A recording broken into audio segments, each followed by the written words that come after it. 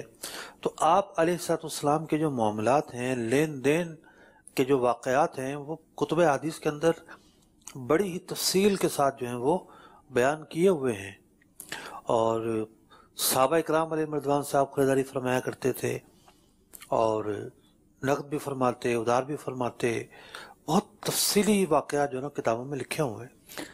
چلے میں آپ کو مدنی چینل کے ناظرین کو سوال آیا تو عرض کر دیتا ہوں، دو کتابیں ہیں مکتبۃ المدینہ نے جاری کی ہیں۔ ویسے تو سیرت پہ اتنا کام ہے کہ صدیوں سے علماء کرتے ہی چلے آ رہے ہیں، مزید جاری و ساری ہی ہے، لیکن مدنی چینل کے ناظرین کے لیے میں عرض کروں دو بڑی پیاری کتابیں مکتبۃ المدینہ نے شائع کی ہیں۔ ایک کا نام ہے سیرت رسول عربی اور دوسری کا نام ہے سیرت مصطفیٰ۔ دونوں ایک ایک جلد کی کتابیں ہیں اور یوں سمجھ لیں کہ پڑھی جا سکتی ہیں۔ جسے کتاب پڑھنے کی عادت نہیں ہے وہ بھی انشاءاللہ چند دنوں میں یا ایک دو مہینے میں اس کتاب کا مطالعہ میں امید کرتا ہوں کر لے گا۔ اس میں چیپٹرز ہیں، پورے پورے واقعات ہیں، نبی کریم علیہ الصلوۃ والسلام کے تجارتی جو سفر ہوئے ہیں وہ ہیں، نبی کریم علیہ الصلوۃ والسلام کا جو انداز تجارت تھا جیسے کہ مفتی صاحب نے فرمایا، اس میں تفصیلی واقعات کے ساتھ لکھا ہوا ہے۔ تو خود بھی پڑھیں، اپنے بچوں کو بھی سنائیں، گھر والوں کو بھی سنائیں، انشاءاللہ مفید ہوگا۔ اگلی کال دیجیے۔ گھر میں بندہ بجلی کی چوری نہیں کرتا دراصل اس کے اوپر سال میں 2 جریمانے ایسے ناجائز لگا دیے جاتے ہیں، کیا بجلی کی چوری وہ بندہ کر سکتا ہے؟ جائز اس کے لیے یا ناجائز ہے؟ دیکھیے، بجلی کا محکمہ ایک فریق ہے، آپ دوسرے فریق ہیں، آپ ایک دعویٰ کر رہے ہیں، میں یہاں بیٹھے بیٹھے آپ کا دعویٰ صحیح کیسے مان لوں؟ تو بجلی کے محکمے کی طرف سے اگر کوئی زیادتی ہوتی ہے تو اس زیادتی کو مٹانے کے 2-3 پلیٹ فارم ہیں۔ ایک پلیٹ فارم تو خود ان کا اپنا جو ہے وہ شکایتی سینٹر ہوتا ہے، پھر صوبائی محتسب جو ہے اس کا آفس ہوتا ہے، لوگ وہاں بھی جاتے ہیں اور اپنی کمپلین کرتے ہیں۔ تو یوں آپ کے ساتھ کیا زیادتی ہوئی، کیا زیادہ لیا گیا، جس چیز کو آپ جرمانہ کہہ رہے ہیں وہ اس کا کیا مطلب ہے یہ بھی واضح نہیں ہے۔ ٹھیک ہے نا؟ تو یوں اس طرح کے سوال کا جو جواب ہے وہ نہیں دیا جا سکتا۔ اپنے طور پہ ہی فیصلہ کر، ٹھیک نہیں، اپنے طور پہ انہوں نے فیصلہ کیا جو نہیں کرنا چاہیے، یہ کہنا چاہ رہا ہوں۔ پہلی بات تو یہ دعویٰ ہے نا، یہ دعویٰ سچا ہے کہ سچا نہیں ہے، ٹھیک، پہلے تو یہی بات جائے گی نا۔ جی، اور پھر دوسری بات یہ ہے کہ آپ یہ کہیں کہ جناب میرے ساتھ زیادتی کی ہے میں بھی یوں کروں، تو یہ نظام نہیں ہے۔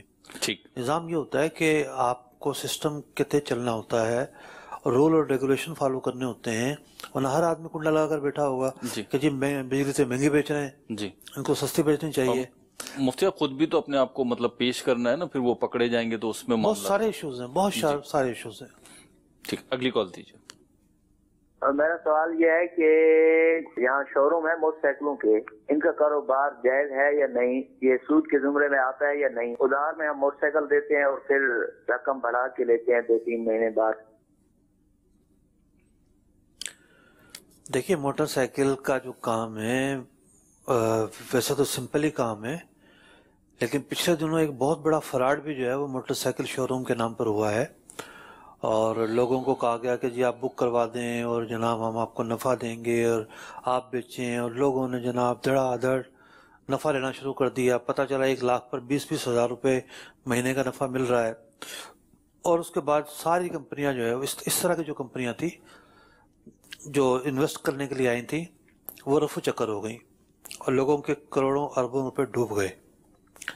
تو یہ نہ ہو کہ آپ کا سوال بھی اسی طرح کا ہو، تو اس لیے میں نے وضاحت کر دی کہ اس طرح کا جو سوال ہے وہ سائڈ میں، وہ یہاں زیر بحث نہیں ہے.